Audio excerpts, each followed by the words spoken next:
But if you're not comfortable doing that, you saved all this money doing your own body work.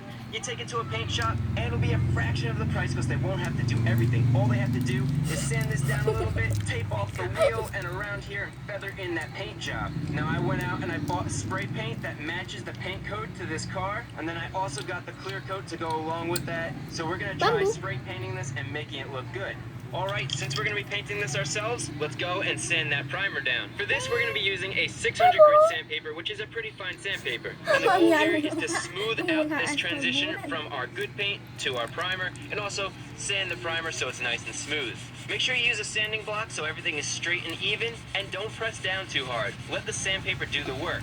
You also want to sand out into the paintwork so we have a smooth transition layer for when we paint. Good, now use alcohol or adhesive remover to get the area nice and clean for our final paint job.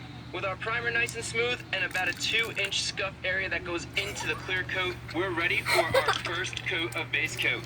So let's mask off the area using the curved paper technique to get a soft paint edge. Okay, let's paint this panel. The goal is light, even coats. Focus most of the painting in the filler area, but don't try to put thick coats to cover it all at once, because then the paint's just gonna run.